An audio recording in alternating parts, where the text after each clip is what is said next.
My new to me Lucid Air has taken on $13,000 in damages. And guys, I wish this video was clickbait, but it is not. So in this video, I'll explain exactly what happened, why my repair bill is so expensive, and share some of the other concerns I had with regards to long-term ownership with this car. But first, if you're new to the channel, welcome. My name is John with Blackbird Productions, and this is my new daily driver, a 2024 Lucid Air Pure. I create videos like this one every month, just talking about my Lucid ownership experience, and I also create other cool content around cars as well. So definitely hit that subscribe button, and also don't forget to leave a like on this video if you thought, I guess, like my suffering was entertaining, or rather the suffering of my wallet. So with that, let's get into exactly what's going on with this Lucid and why I currently don't have it. It's not in my garage right now. Instead, I have a loaner. It's a Volvo. So what happened exactly? Well, I hit a piece of debris that fell off of a truck on one of the main highways going towards my job. It looked like a cardboard box. It just all happened so quickly, but it looked like a cardboard box. And if I remember correctly, I don't think there was anything in it. If there was, it definitely hit my car. But anyway, when that box or whatever it was struck my car, I honestly didn't think much of it. It wasn't until I got to my destination and parked that I realized something was terribly wrong. The car wasn't malfunctioning or anything like that. In fact, it was driving perfectly. I didn't have any issues. Even after the damage, I didn't have any issues with the car. But aesthetically, it just didn't look quite right. So first thing I realized was the fender liner from the underneath of, you know, the wheel liner, like the fender liner, like, you know what I'm talking about. Well, it was gone. It was completely gone. And I looked at the other side just to make sure, and I was like, there's something off here. So that was one thing I saw. And then there was a scuff on the front of it. So the front bumper. And I'm going to provide some pictures so you guys can see exactly what I'm talking about.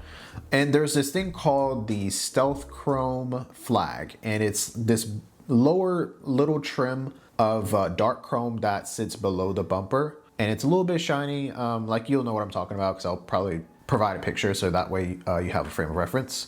But that was kind of hanging off a little bit, and I think it's hung on by like glue or like a combination of glue or maybe like push pins or something like that. But that was hanging off.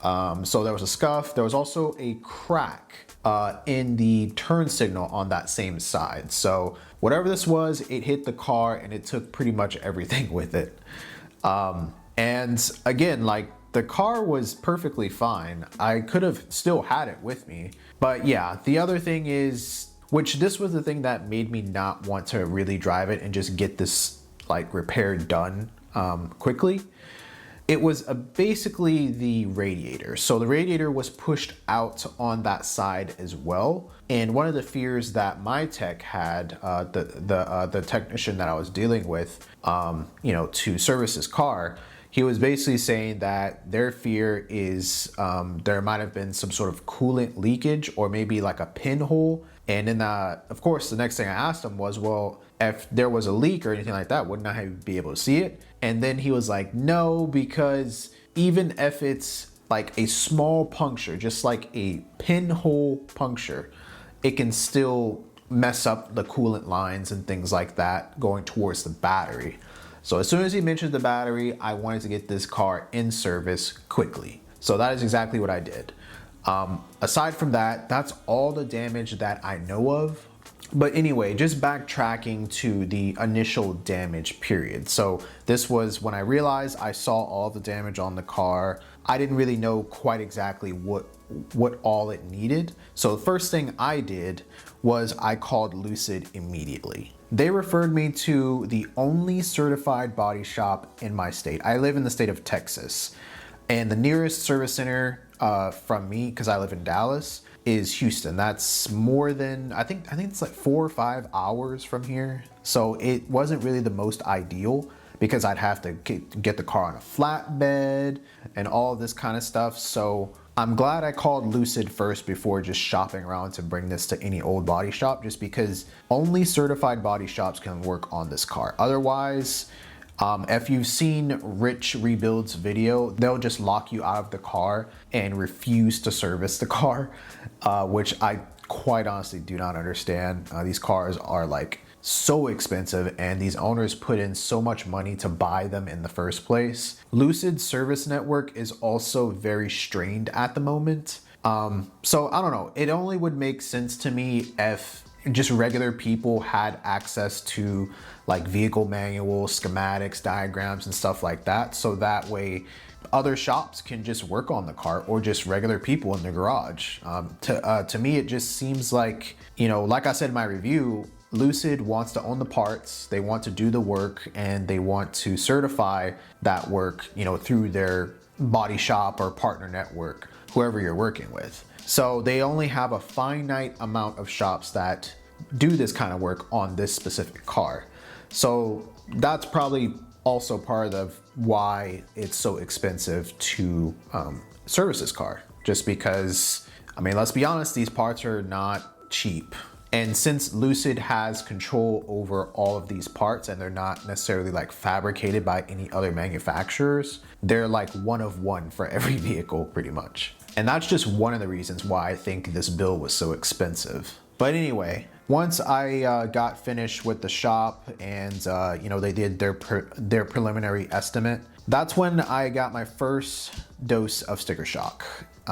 Originally, the bill was $15,000, but after insurance got involved and, you know, they were able to negotiate and all that kind of stuff, and then they did a more in-depth inspection of the vehicle, it ended up being around $13,000, $12,500 if you want to be exact with it, just because my deductible with my insurance was $500. So if you add $500 onto that, there would be $13,000. Hence, that's the title of the video, $13,000 in damages. So now I'm sure you're asking yourself, why in the world does it cost $13,000 to repair some torn fender liner, a minor radiator misalignment, and a cracked taillight? Well, in short, it's the labor.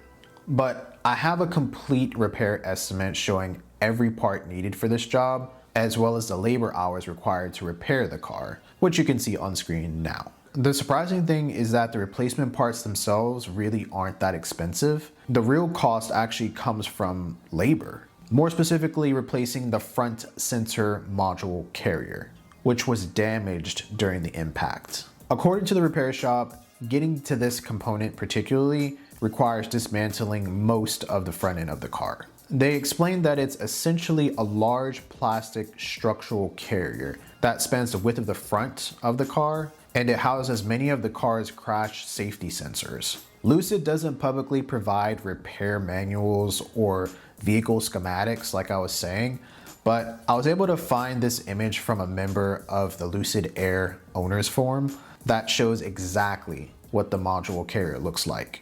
And of course, I would have loved to share more photos around just the teardown of my car, but unfortunately I didn't get those photos in time for this video, just because it's still in the shop, and I've called my service rep so many times between like yesterday and the day before. I think I called them like 3 or 4 times yesterday, and I have no answer yet.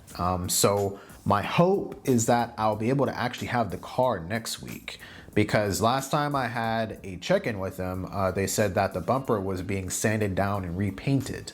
Now, is that paint going to be the same finish, you know, with you know, all the damage and stuff like that? Who knows? Are you going to be able to look at the bumper and tell that it was repainted? I don't know yet. I have not seen the car. They have not sent me any photos of it. The only photos I have is just of the preliminary look at the car that they decided to send me photos of, which was kind of crazy to me, just because my service rep in the email, he was like, oh yeah, here's pictures of the car being dismantled, and I'm just like, this is not this is not that. So it was just basically more photos of some of the damage and stuff like that, but I'm sure the photos are there. I just have to wait for them to get closer to finishing up the car, which again, I think it's gonna be around next week. They'll have it ready for me. But if you are interested in seeing those photos, I'll be posting those exclusively on my Patreon first, along with a few additional details about the repair process. Eventually, I'll share them on Reddit over at r/Lucid because while I certainly appreciate the support on Patreon, I also think these photos are genuinely valuable for current and future Lucid owners because quite honestly, they offer a rare look underneath the front end of the car and help explain why minor damage like this could cost thousands in repair costs. In essence, it all comes down to what I shared in my review of this car. These components are all made of plastic and held together by push rivets. Consequently, if any of these parts are disturbed, the entire part has to be replaced because you just can't bend plastic back into place like you can aluminum and other metal alloys. So what's next? The car still is not in my possession, like I said. So it's gonna be maybe next week or maybe the week after. I think honestly it should be ready by next week just because it seemed like they're pretty close to being done just based on the last update I got from my service rep. So fingers crossed, I'm gonna have the car back next week. Some other concerns I have are mainly around insurance. I think insurance is going to go up, obviously, just because, let's be honest, insurance are not in the favor of helping the public when it comes to things like this, even though we pay our entire lifetimes to protect ourselves from these kinds of accidents. There's also some minor things that I scheduled a mobile appointment with the Lucid Service Center. Well, I guess it's Lucid Mobile Service. There's a mobile service hub here in the Dallas area, and I have yet to have heard anything from them either. And I put in my service tickets about a week ago and still have not heard anything. So that just goes back to my point. Lucid's service network is being strained right now. But anyway, I think I'm rambling at this point, so I'm just gonna wrap it up here. This has been John with Blackbird Productions. And if you enjoyed this video, if you enjoyed the information, if you found this helpful, definitely feel free to leave a like below and also consider subscribing. Like I said, I'm gonna be making videos like this every month. So as soon as I get that Lucid back, I'll be making more Lucid Air videos. So definitely subscribe to the channel, and also why not leave a comment? Let me know what your thoughts are about this whole thing. I know Rich Rebuilds has his thing going on, which I feel like dwarfs what I have going on, just because his car quite literally is just, you know, $50,000 paperweight, honestly. So I'm genuinely curious. I am following the series. I'm genuinely curious what he's gonna do. And it's part entertainment and also part educational for me. But anyway, thank you again so much for watching. I'll see you guys in the next video.